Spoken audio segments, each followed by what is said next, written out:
Sí, Sí, se perfecto. está viendo. Listos. Ok. Sí, ya te lo mandé, Juan. Ok, entonces vamos a hacer un poquitico de repaso de lo que hicimos en la clase pasada. Entonces, básicamente en la clase pasada leímos el capítulo 2 del Génesis. Y en el capítulo 2 del Génesis, pues aparece dentro de las otras cosas que ya vimos un concepto de lo que es macho-hembra. De pronto, varias personas tuvieron la inquietud o me comentaron que no, se, no estuvo como muy claro el tema, de pronto lo hicimos un poco rápido, entonces voy a arrancar desde ahí haciendo como un repaso. Bueno, ¿de dónde viene todo el tema? El tema viene pues de la falencia, digamos, que tiene, perdón que sí, si quieres graba, por favor, madre. La directora de grabaciones, que es mi mamá, ya nos va a Buenas poner a grabar la tardes. clase. Buenas tardes, Bu- Katica. ¿Cómo Hola. Buenas está? ¿Qué tardes, has ¿cómo Buenas estás? hecho? tardes, Hola. Cata, ¿cómo Estado? estás? ¿Todo bien? Ahí vamos, Gra- Gracias a Katica. Dios, todo bien. Gracias a Dios, bien. Muy bien. Bueno, qué dicha.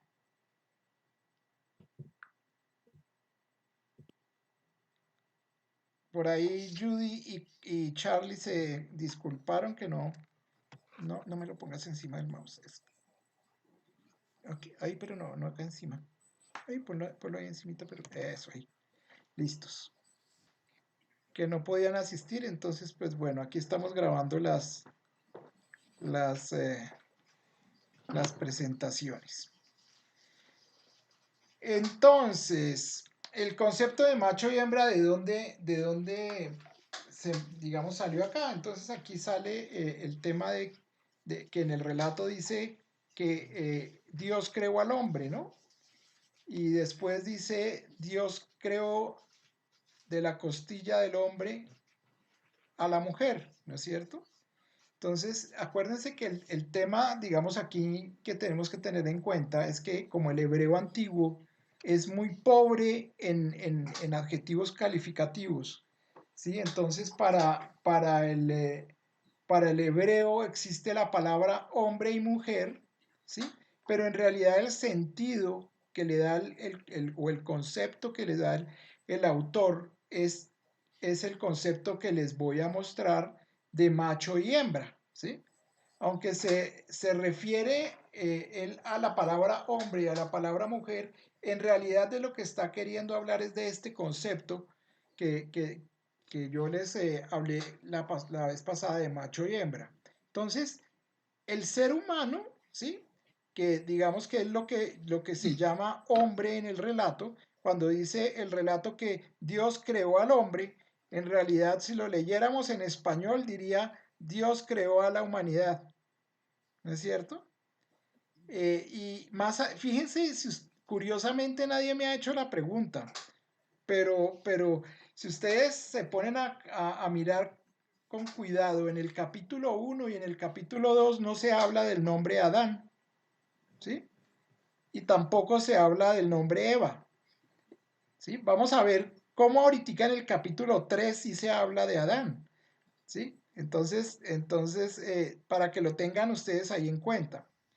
Entonces, cuando el texto habla de Dios creó al hombre, está diciendo Dios creó a la humanidad, ¿no es cierto? Eh, para, para, para nosotros la palabra humanidad no tiene sexo, ¿no es cierto? Ni tiene género, ¿sí? Sino abarca a todo el conjunto de hombres y mujeres y no solamente al conjunto de hombres y mujeres, sino de niños, ¿no es cierto? Casi que de animales y de planeta, ¿no es cierto? Entonces es un concepto que no tiene género, es agenérico, digámoslo. Entonces, si el tema, digamos, si se hubiera escrito en español, diría Dios creó a la humanidad. ¿Creó Dios al ser humano? Macho y hembra los creó, era la otra, digamos, la otra aseveración importante que hay ahí. Al hablar de macho y hembra, como no existe la palabra humanidad, vuelve y dice, o pudo haber dicho, creó Dios al ser humano, ¿sí? Hombre y mujer los creó, ¿sí? O creó Dios al ser humano, o creó Dios a la humanidad, ¿sí? Hubiera sido la traducción en español, ¿ok? ¿Hasta ahí alguna pregunta? Sí, Sí, Andresito. sí ha sido claro, ¿no es cierto?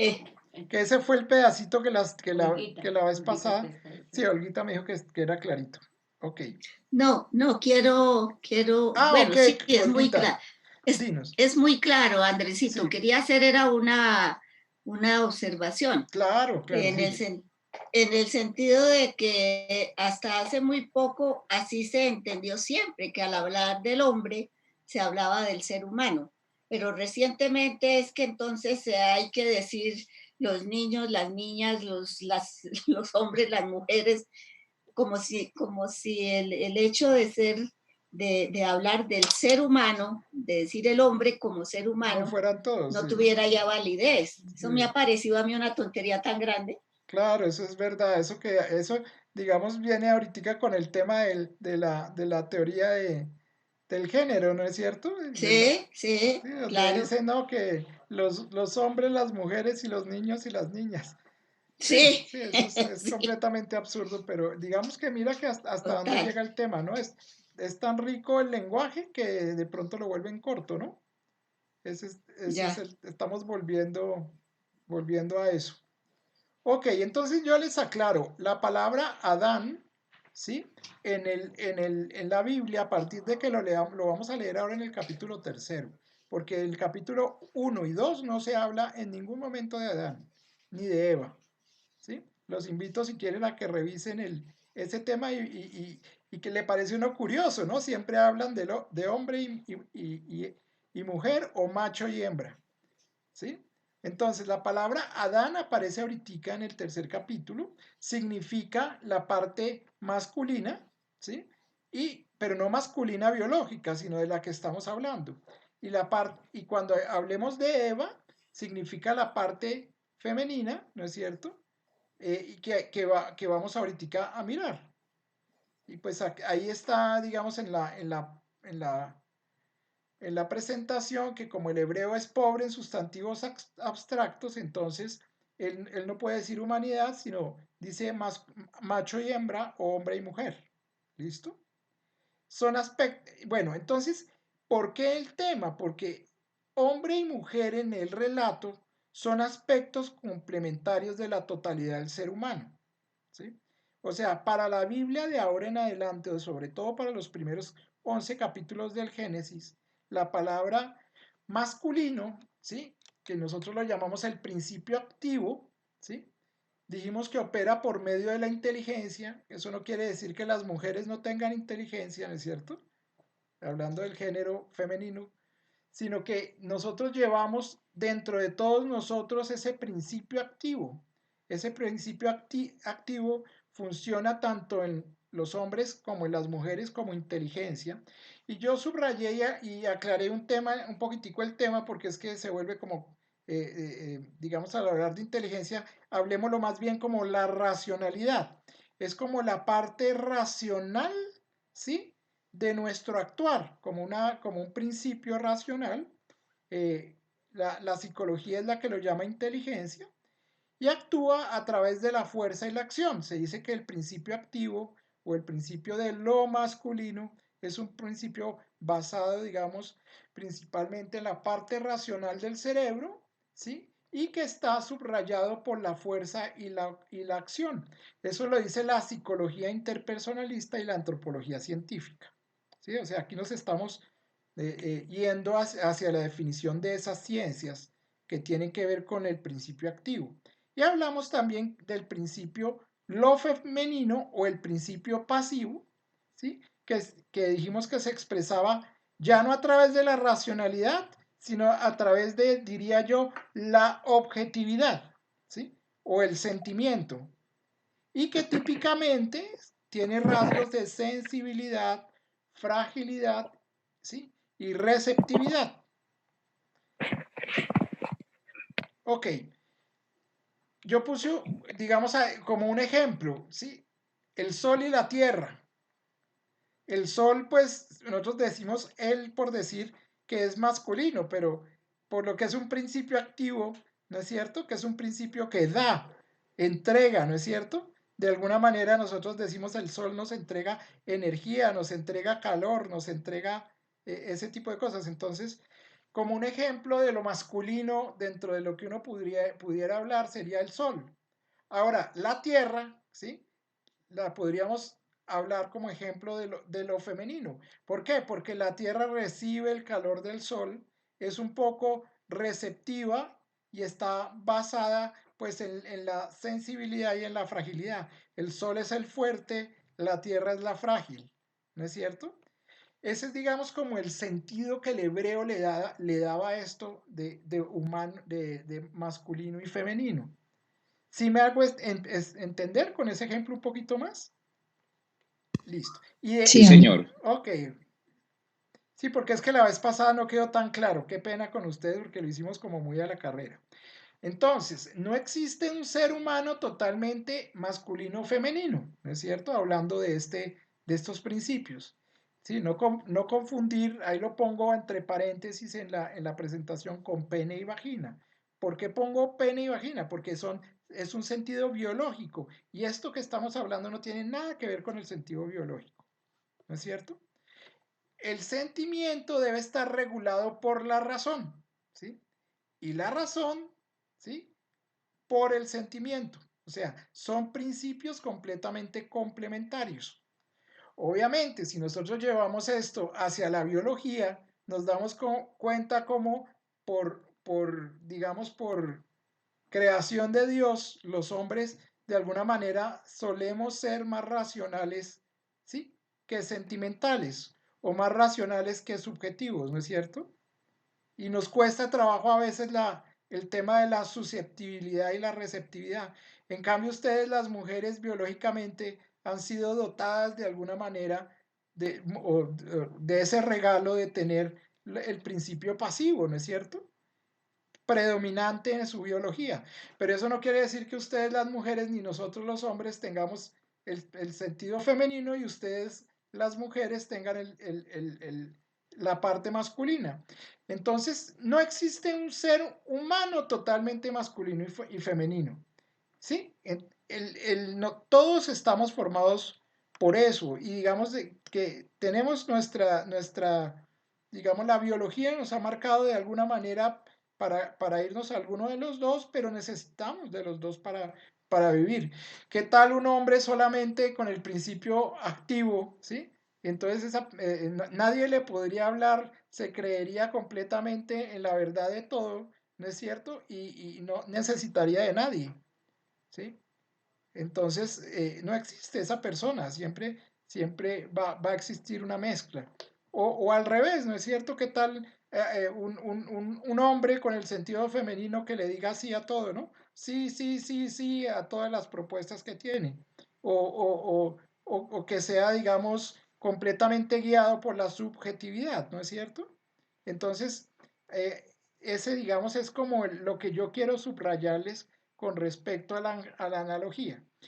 Yo les mandé un dibujito bastante básico, pero les voy a volver a mandar este que está un poquitico mejor elaborado. Entonces yo les dije, para poder entender este tema y para poder entender el valor de este tema más que todo, por qué los textos sagrados lo tratan de esta manera, pues yo les dije, hagamos una analogía con un tanque de agua, ¿sí? Ese tanque de agua tiene digamos, una entrada de agua, ¿sí? Y una salida de agua.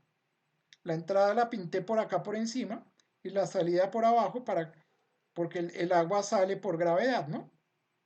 Entonces, si la entrada de agua lo llamamos el principio, el que recibe, ¿no es cierto? Y la salida de agua la llamamos el que da. ¿Se acuerdan con la analogía que yo les hice con el sol y la tierra? El que recibe es el principio ¿qué?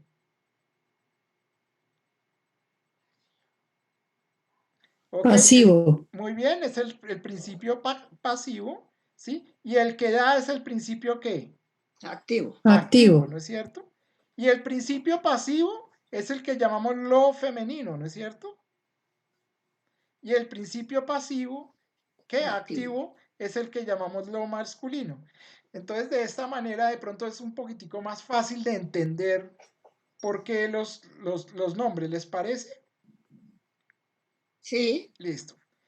Fíjense, bueno, señor. si nosotros estuviéramos en una clase de moral sexual, que es una belleza, que es cómo es la moral de digamos, de la marca que tenemos biológica cada uno, miramos cómo se relaciona este principio a la marca biológica del hombre, ¿sí? El hombre desde el punto de vista sexual, ¿sí? Es un principio que da, ¿no es cierto? Que da por la eyaculación, y la mujer es un principio es un principio el que recibe, ¿sí? Porque es el que recibe en la vagina para la concepción, ¿no es cierto? Qué bello, ¿no es cierto? A mí me parece lindísimo ese tema.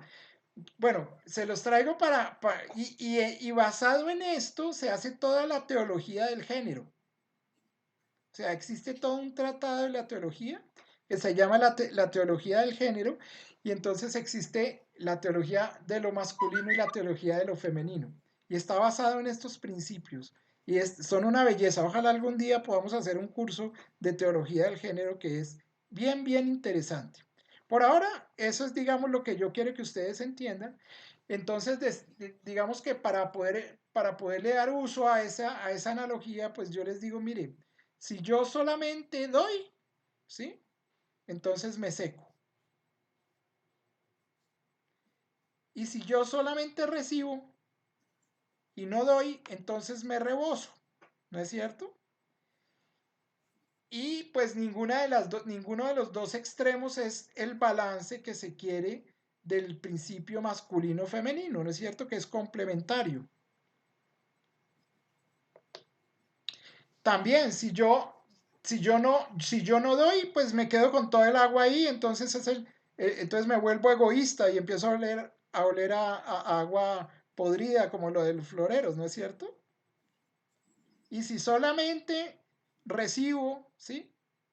Si solamente recibo y no doy, pues entonces me lleno de una cantidad de cosas que ni siquiera puedo usar, ni siquiera puedo expresar, y también me vuelvo egoísta, ¿no es cierto? Porque no doy.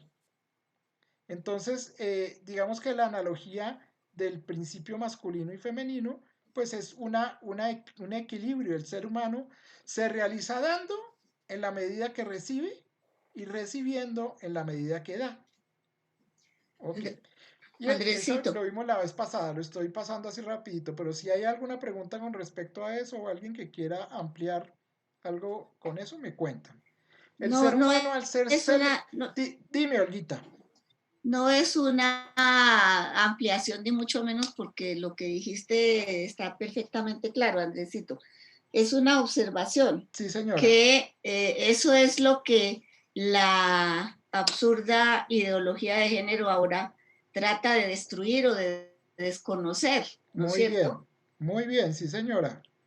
Sí, la ideología de género quiere identificar al hombre y a la mujer como biológicos solamente, ¿sí? Como biológicos.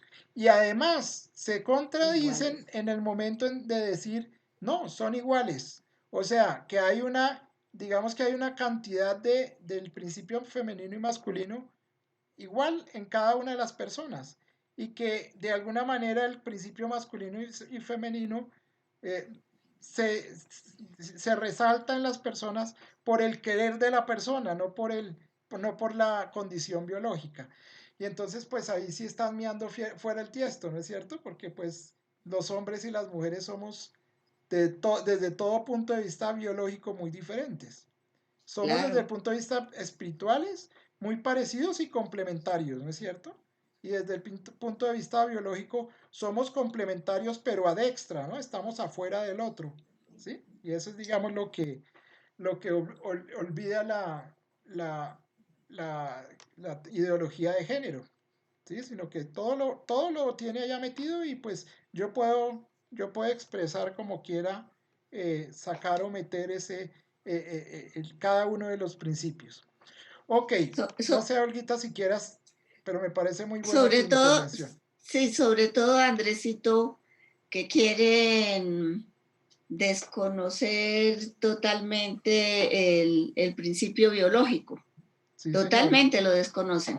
El instinto, así nomás, ¿sí? Si a nosotros nos quitaran la inteligencia, y ahí va en el punto 3 del, ¿sí? Si nos quitaran la inteligencia, pues de alguna manera nosotros andábamos como los animales, pues haciendo solamente viviendo por preservar la especie, ¿no es cierto? Y ese no es el único objetivo de nosotros porque nosotros tenemos inteligencia y podemos ser selectivos, a diferencia, que es lo que dice ahí en el punto 3, a diferencia de los animales, ¿sí?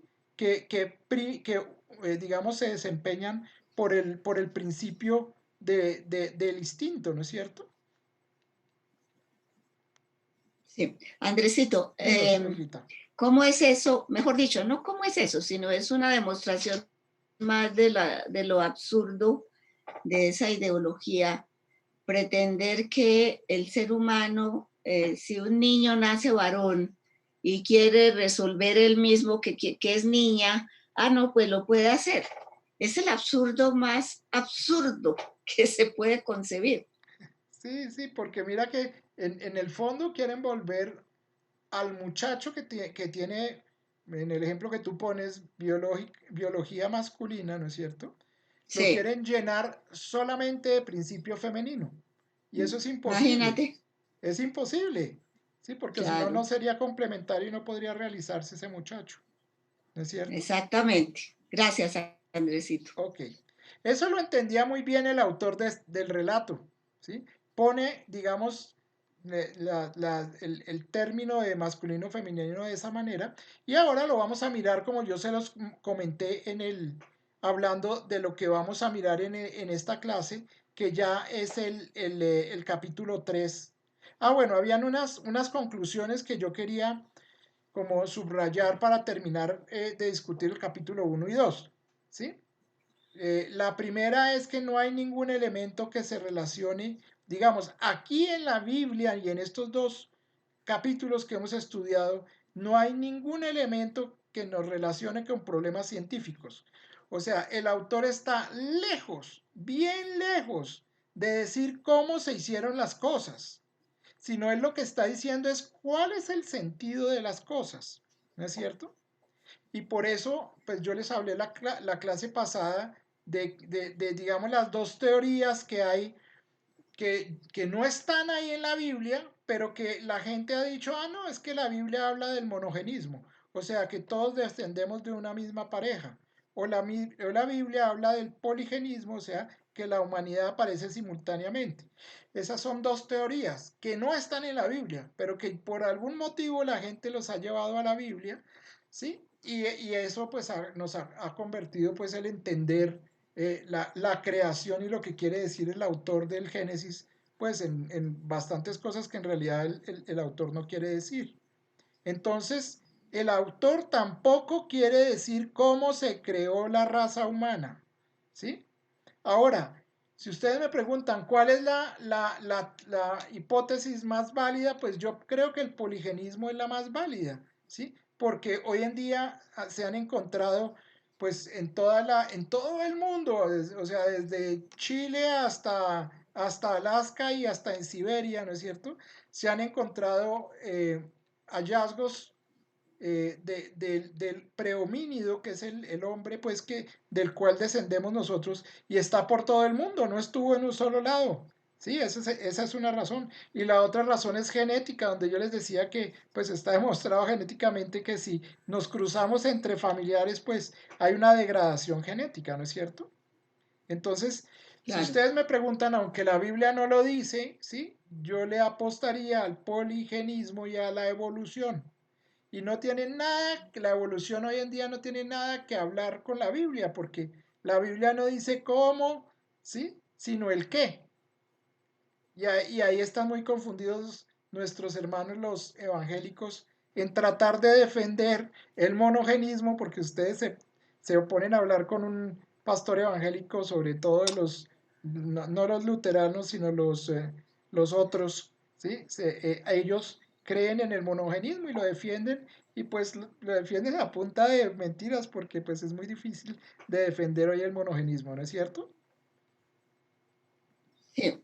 Ok, entonces que nos quede claro que la Biblia no habla nada científico, la Biblia nos quiere decir acá el qué y no el cómo. Por ahí me Perdón, dicen, Andrés, sí, cuéntame.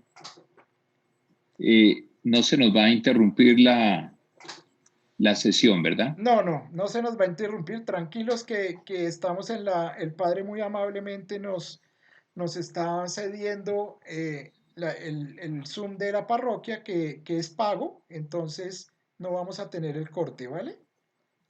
Ay, Ok, tan, gracias. tan amable el padre. Sí, hay que darle las gracias cuando lo vean, que el corte le Claro, diga al Padre, muchas gracias porque no se nos corta la clase de ecología. claro, Andresito, muy bueno. Sí, señora. Eso sí, hay una desventaja y es que nos toca acabar como a las 5:15 porque empiezan el rosario como a las 5:20. Entonces eso sí me Ah, bueno. acuerdan, si me paso de las 5:15 me dicen, no, Andrés, porque ya va a empezar el rosario. Bueno, no nos las podíamos ganar todas tampoco. Exactamente. Bueno, y también hablábamos del tema del descanso en el séptimo día, que ese sí creo que quedó claro. Hablábamos que el término de descansar para la Biblia y para Dios implica que yo me canse antes de descansar, ¿no es cierto? Entonces el trabajo, ¿por qué? Porque el trabajo de Dios es servir. O sea, se trabaja para descansar y no se descansa para no se descansa para trabajar. El padre Humberto decía, hay gente que se muere y todo el mundo dice, ay, que dale, Señor, el descanso eterno. Y el padre decía, mire, pero mire a ver si esa persona se cansó viviendo, hizo lo que Dios le dijo que tenía que hacer para que en realidad pueda ir a hacer el descanso eterno, ¿no? De eso habla pues la Biblia también. Ok. Y digamos que las otras conclusiones importantes es que ahí aparece el jardín del Edén, ¿no es cierto? Que dice que estaba entre el Tigris y el Éufrates.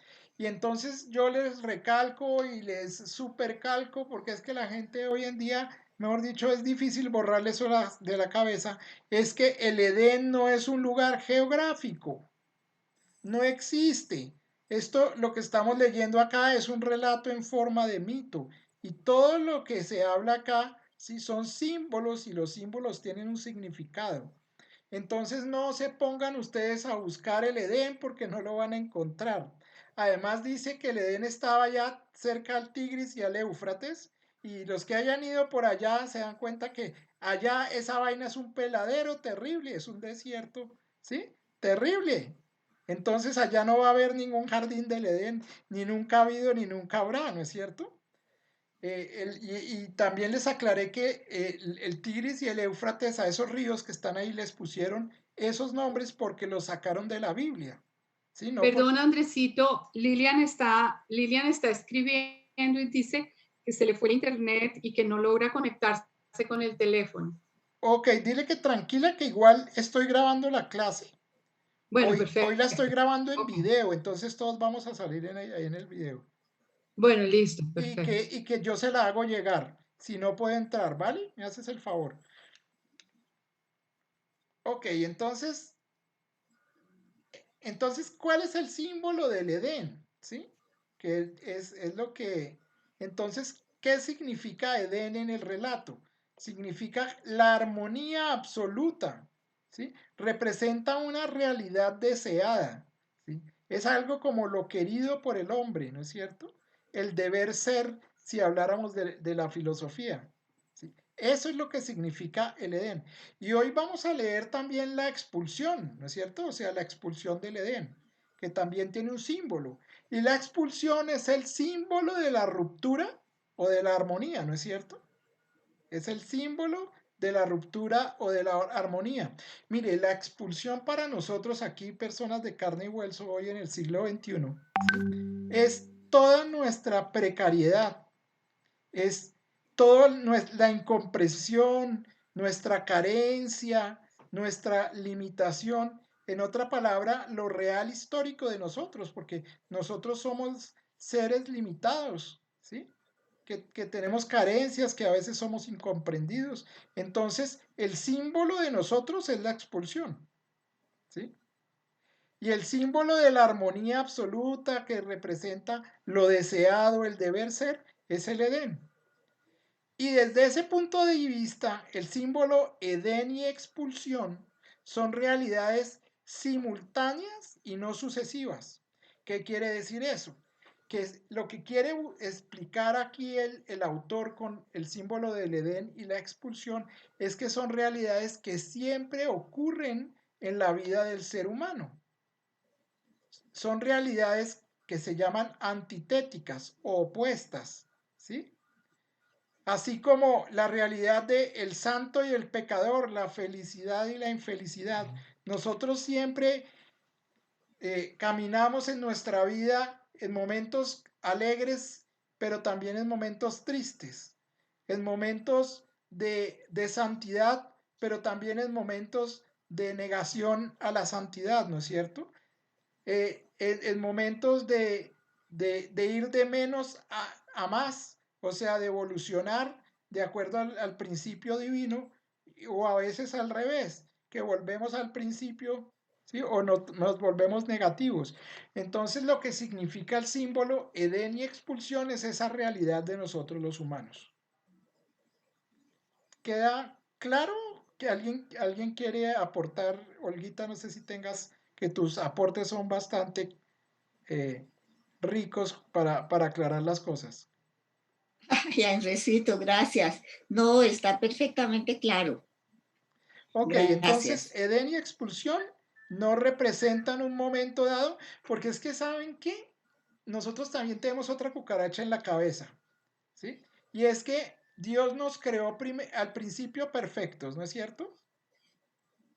Y porque pecamos, entonces Dios nos sacó al mundo y nos mandó a trabajar, ¿sí? Y resulta que eso no es lo que quiere decir el relato. El relato lo que dice es que existen dos fuerzas, una de armonía, ¿no es cierto? Y otra de ruptura, una de Edén y otra de expulsión, que lo que hacen es representar la realidad de nosotros seres limitados viviendo en este momento. Y entonces yo les puse el ejemplo del campeón y los obstáculos la vez pasada, ¿no? Un campeón de esos que salta los obstáculos, el que salta matones, pues no le ponen los obstáculos para que no gane la carrera, sino que para sobrepasando los obstáculos pueda llegar a ganar la carrera, que es lo mismo que nosotros, nosotros vivimos en este mundo. Entonces, desde ese punto de vista, pues vamos a ver ahorita que leamos el Génesis 3, vamos a ver cómo el pecado, ¿sí? Y la expulsión son unos símbolos que tenemos que entender muy bien. La serpiente, la tentación y de todas esas cosas vamos a hablar ahorita después de que leamos el capítulo 3 del Génesis. ¿Les parece? Claro que sí, Ok, Andresito. ¿Quiere hacer una notica al margen? Es una listo, simple Olguita, por favor. nota. Me recuerdas, hablando del trabajo que Dios no nos hizo para que trabajáramos para mal. San José María Escrivá tuvo una frase muy linda, me parece a mí, Andresito, Sí. y compañeros, que dice que el hombre se hizo para trabajar como las aves para volar. Me parece muy descriptivo. Muy bonito, sí. Muy, muy bonito es eso. Y miren que esa canción de que, ¿cómo es que? La canción de A mí me llaman negrito. el negrito del bate, El bate, porque el trabajo porque el para mí es trabajo un enemigo.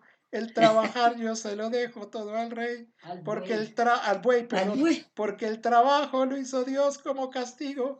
O sea, esa No, letra sale de la mala interpretación de lo que es el Edén y la expulsión. Y de ahí sale sí, también toda una teología del trabajo, en la cual San Escrivá de Balaguer, como dice Olguita, pues fue un expositor de esa teología impresionante, en que el trabajo es un don de Dios para la realización del hombre. El trabajo es una bendición para que nosotros podamos subsistir y realizarnos, y no es un castigo de Dios como lo dice la canción y como lo dicen algunas de las teorías. Ok, Y es entonces, desarrollar, perdón sí, Andresito, sigue, Olvita. es también, eso lo aprendí de San José María, es también el desarrollar esa, Dios quiso compartir con nosotros su capacidad creadora, ¿sí? Sí, Nos dio ese don de poder trabajar como una participación de su poder creador. Entonces, ¿cómo lo vamos a ver como castigo? claro, claro. Entonces, miren, eso es importantísimo, ¿ok? Muy importante que se quiten esas y que le quiten a todo el mundo esas cucarachas de la cabeza, porque lo que han traído esas interpretaciones fundamentalistas en nuestra iglesia, pues ha sido pura confusión, ¿no? Claro, mucha. Ok, entonces voy a compartirles el capítulo 3 en mi Biblia aquí del Génesis. Los que tengan la Biblia de nuestro pueblo, si quieren la pueden abrir en el capítulo 3 del Génesis y vamos a leerlo, ¿vale? ¿Quién quiere ayudarme en la lectura del capítulo? Que levante la mano. Yo puedo necesito si quieres. Ok, sigue por favor entonces. Ahí lo puse en la pantalla para que todos lo podamos seguir. Ay, Bueno, gracias, Andresito, qué dicha. Así. La serpiente era el animal más astuto de cuantos el Señor Dios había creado y entabló conversación con la mujer. ¿Con que Dios les ha dicho que no coman de ningún árbol del jardín? La mujer contestó a la serpiente, no podemos comer de todos los árboles del jardín, solamente el árbol que está en medio del jardín nos ha prohibido Dios comer o tocarlo bajo pena de muerte. La serpiente replicó, no, nada de pena de muerte. Lo que pasa es que Dios sabe que cuando ustedes coman de este árbol, se les abrirán los ojos y serán como Dios, conocedores del bien y del mal. Entonces la mujer cayó en la cuenta de que el árbol tentaba el apetito. Era una delicia de ver y deseable para adquirir conocimiento. Tomó fruta del árbol, comió y se la convidó a su marido que comía con ella. Se les abrieron los ojos a los dos y descubrieron, que estaban desnudos. Entrelazaron hojas de higuera y se hicieron unos taparrabos. Paremos ahí, por favor, un momentico para de una Claro vez que sí. que léeme el versículo 25 ahí antes, que es en el versículo en que termina el capítulo 2, para que ustedes vean lo que pasó entre el Edén y la expulsión. Los dos estaban desnudos, el hombre y su mujer, pero no sentían vergüenza. Imagínense, ¿y qué fue lo que leímos ahora en el versículo 7? ¿Lo vuelves a leer, por favor? Se les abrieron los ojos a los dos y descubrieron que estaban desnudos. Entrelazaron hojas de higuera y se hicieron unos taparrabos. O sea, que sintieron vergüenza, ¿sí o no? Sí. Ok, sigue, Albita, por favor. Oyeron al Señor Dios que se paseaba por el jardín tomando el fresco. El hombre y su mujer se escondieron entre los árboles del jardín para que el Señor Dios no los viera. Pero el Señor Dios llamó al hombre. ¿Dónde estás? Él contestó, te oí en el jardín. Me entró miedo porque estaba desnudo y me escondí. El Señor Dios le replicó, ¿y quién te ha dicho que estabas desnudo? ¿A qué has comido del árbol prohibido? El hombre respondió, la mujer que me diste por compañera me convidó el fruto y comí. El Señor dijo a la mujer, ¿qué has hecho? Ella respondió, la serpiente me engañó y comí. El Señor Dios dijo a la serpiente, por haber hecho eso, maldita seas entre todos los animales domésticos y salvajes.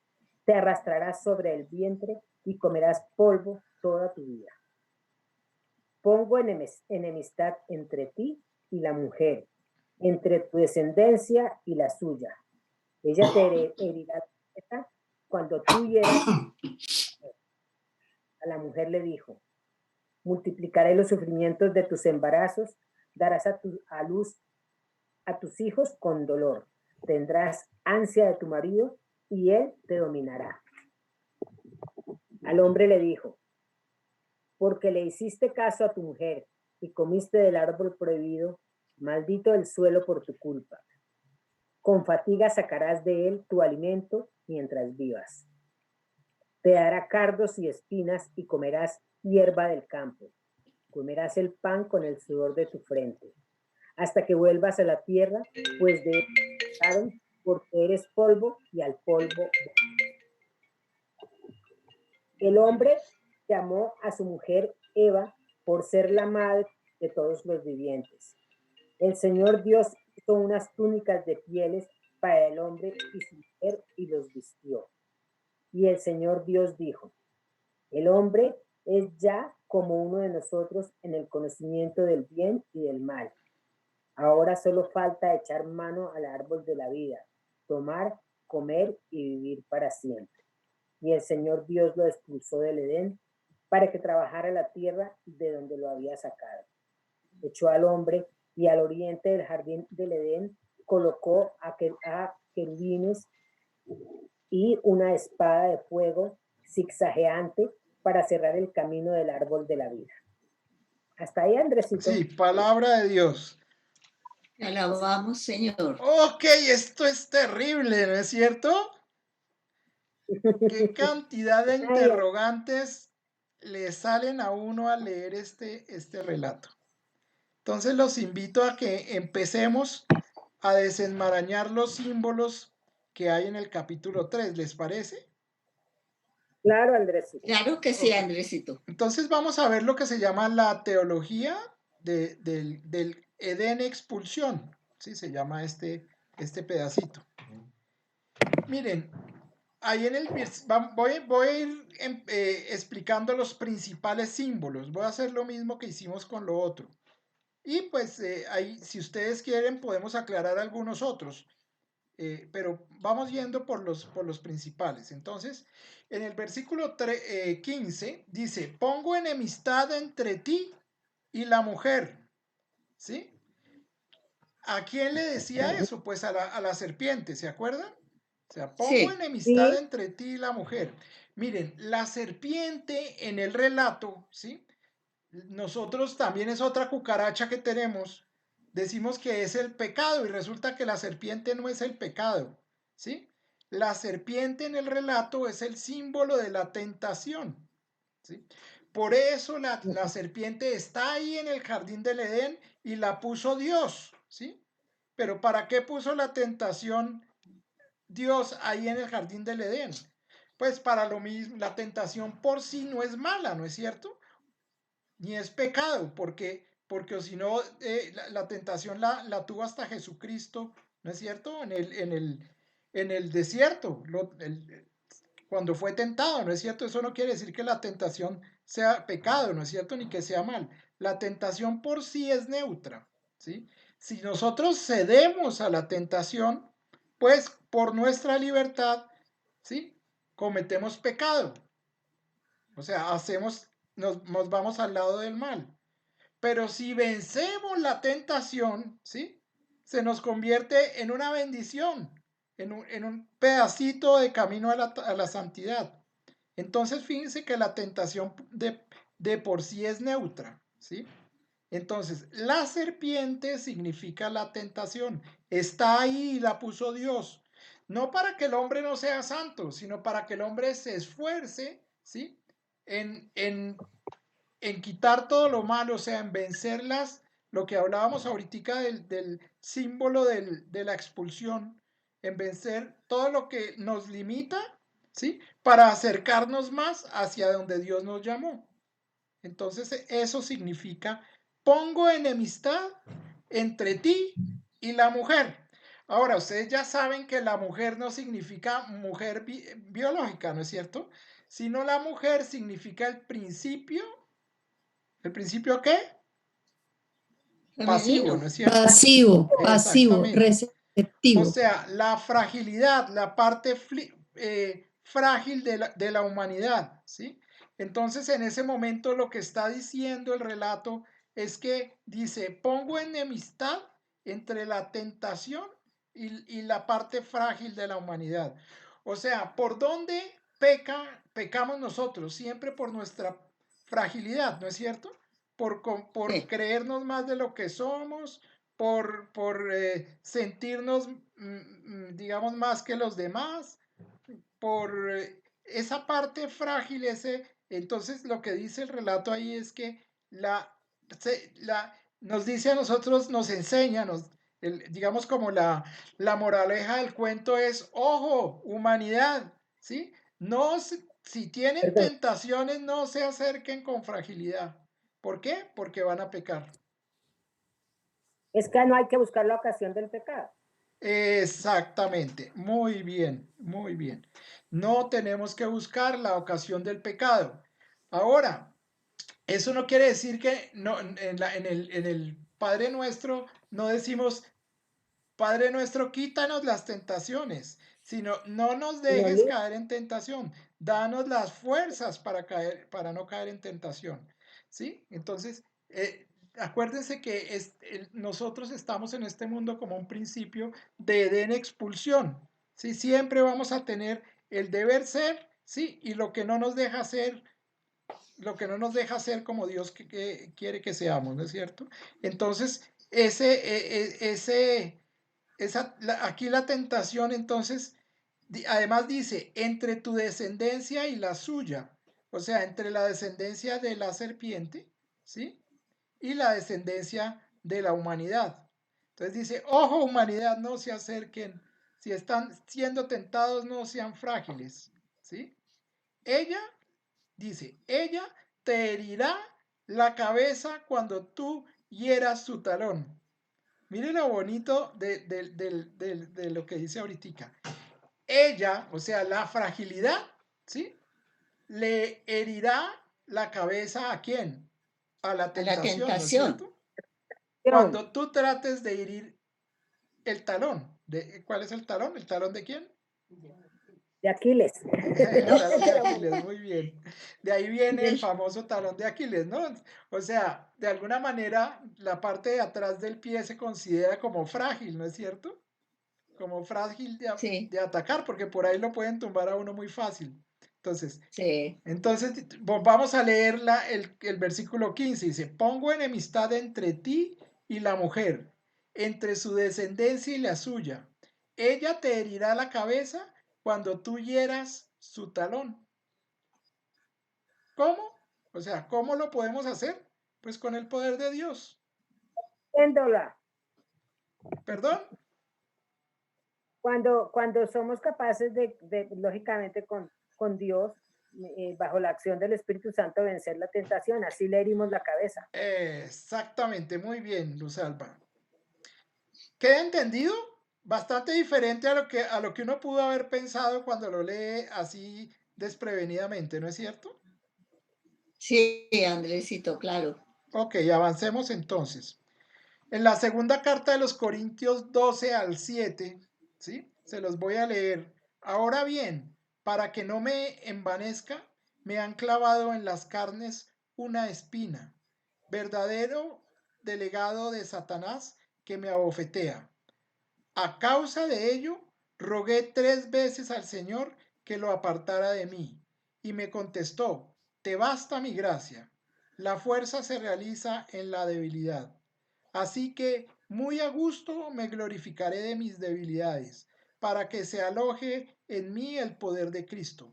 Por eso estoy contento con las debilidades, insolencias, necesidades, persecuciones y angustias por Cristo, porque cuando soy débil, entonces soy fuerte. De ahí sacó San Pablo, ¿sí? O no lo sacó de ahí, sino fíjense que por eso es que a los primeros capítulos del Génesis se les llama el protoevangelio o el prototipo del evangelio, porque muchas de las conclusiones del evangelio con Cristo, ¿sí? Están enunciadas aquí en el Génesis. Fíjense cómo este versículo 15, ¿sí? aclara completamente lo que nos dice en la segunda carta a los Corintios, capítulo 12, ¿sí? San Pablo. ¿Sí les queda claro? ¿Lo entienden? ¿Sí? ¿O ¿Qué no soy muy versículo claro? es? Si no me Corintios, avisan. Andresito, segunda de Corintios 12. La ¿Qué segunda versículo? carta de Corintios 12, versículo, capítulo 12, versículo 7 empieza esto. Acá está el versículo 7 hasta el 10. Gracias. Listo, ok. Entonces, avancemos un poquitico en identificar, en mirar más símbolos. Entonces, miren, si nosotros no enfrentamos los problemas, entonces no podemos resolverlos, porque es que hay gente que es como el avestruz, ¿no? Tiene un problema y lo que hace es abrir un roto en la tierra y meter la cabeza, ¿no es cierto? Aquí lo que nos invita el relato es a enfrentar todos los problemas, ¿sí? A vencer las tentaciones y resolverlas, ¿sí? ¿Por qué? Porque eso nos lleva al principio, digamos, teológico del querer de Dios, que es que Dios siempre quiere que el hombre vaya de menos a más. O sea, Él quiere de nosotros es la felicidad, lo que quiere es la realización. Ahora, les aclaraba ahorita, la tentación no es pecado. Jesús las tuvo, ¿sí? La tentación es neutra, es una posibilidad de convertirla en virtud o en pecado, ¿sí? Y pues ahí les pongo las noticas de que se acuerden del Padre Nuestro, ¿sí? Y que se acuerden que la tentación es el símbolo de la tentación es la serpiente en el relato. Mire, los santos no, aquí les traigo una frase que dice que santos no son los que nunca cayeron, sino los que siempre se levantaron. No me acuerdo, yo creo que no me acuerdo si eso lo dice San Felipe Neri, bueno, alguno de los santos de la época, o, o San Ignacio, creo que es una frase de San Ignacio. El hombre se realiza, madura y avanza en la medida que supera lo que le limita y le estorba. Y eso es lo que es la cruz, ¿no es cierto? Jesucristo en la Andrés, cruz, perdón, ¿me repites el nombre? el Lo que hombre acabaste se de decir. realiza, madura y avanza en la medida que supera lo que le limita y le estorba. Y ese es estaba diciendo que ese es el símbolo de la cruz. En la cruz, pues digamos que está clavado todo lo que nos limita, ¿no es cierto? Empezando por el pecado, ¿sí? Todo lo que no nos deja avanzar, ¿sí? Todo lo que nos estorba está clavado en la cruz.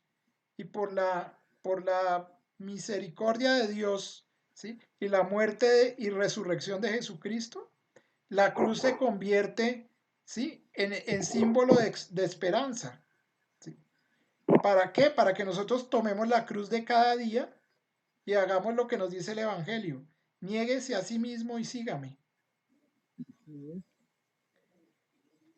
Es inherente al organismo humano el ser auténtico. ¿Sí? La vida no es fruto del pecado, o sea, la resurrección es hacia donde nosotros estamos llamados. Porque San Pablo bien decía, si Cristo no resucitó, vana es nuestra fe, ¿no Van es a ser- cierto? O sea, cruz y resurrección son necesarias para nuestra salvación. Para llegar a la resurrección tenemos que pasar por la cruz. ¿Y en la cruz qué debemos hacer? Pues crucificar todo lo que nos limita y nos estorba, empezando por el pecado.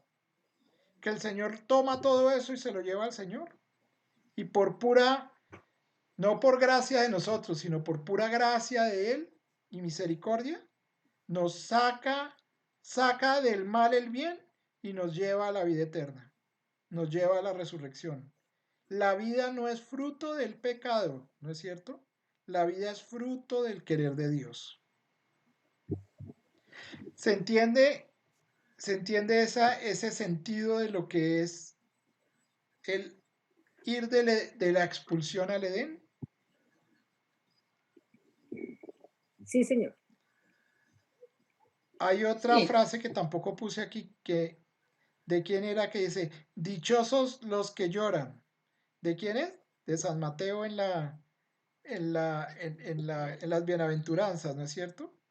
Siempre, Ujú. porque de ellos, bueno, no me acuerdo qué más es lo que dice, pero fíjate que siempre vamos a Porque pasar ellos, Serán ellos consolados. serán consolados. porque ellos serán Consolados. consolados. Muy bien, Olguita. ¿Sí? Vivir y morir hace parte de nuestra vida, ¿sí? De nuestra historia. Pero lo que Dios quiere es que vivamos, ¿no es cierto?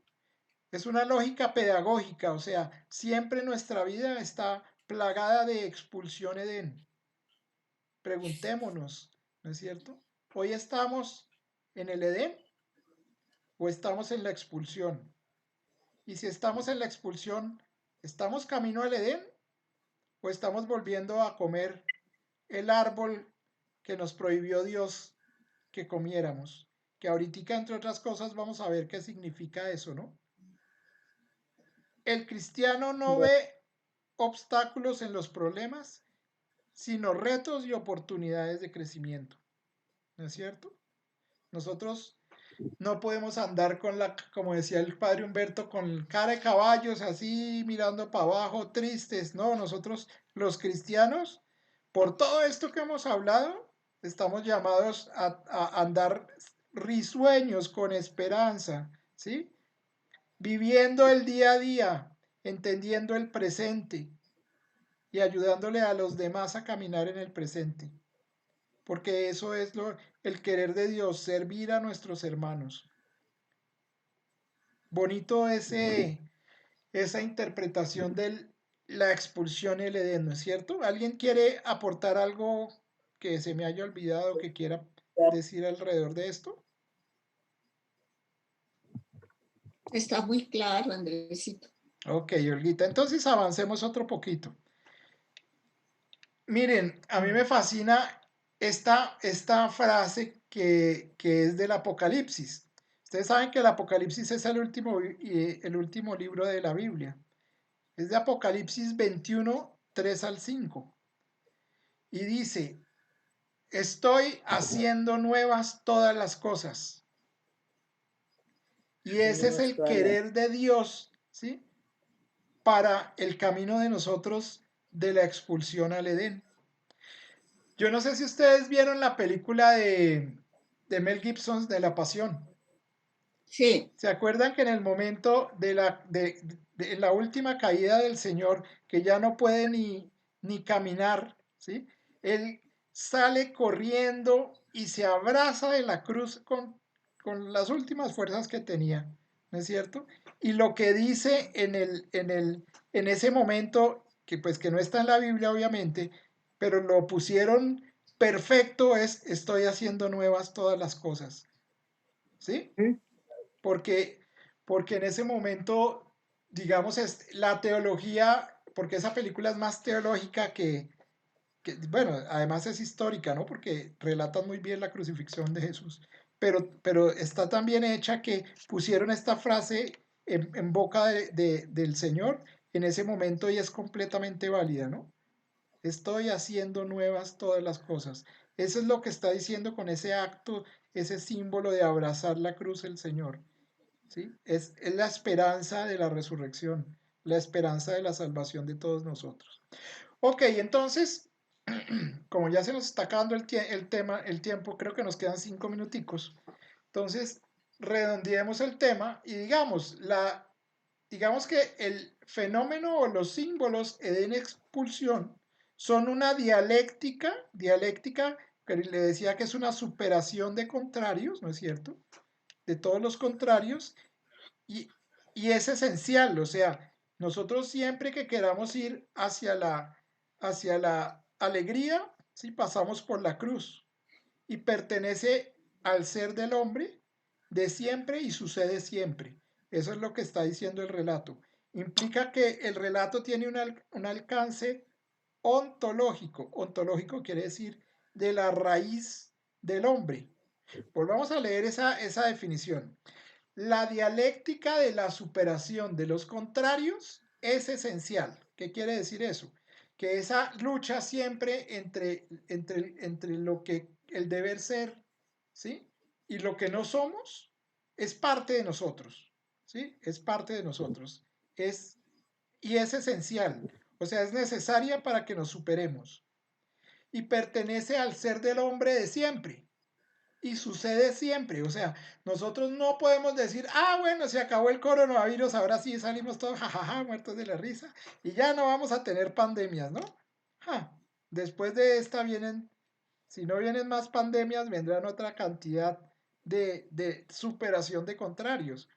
O sea, lo que estamos haciendo ahorita nosotros es una oportunidad de ser santos superando lo que estamos haciendo, ¿no es cierto? Y sucede siempre. O sea, que implica que lo que nosotros estamos viviendo es digamos, la naturaleza de nuestra propia limitación. Y es ontológico, quiere decir que es, digamos, es como la raíz de nuestro ser. Y eso es lo que enseña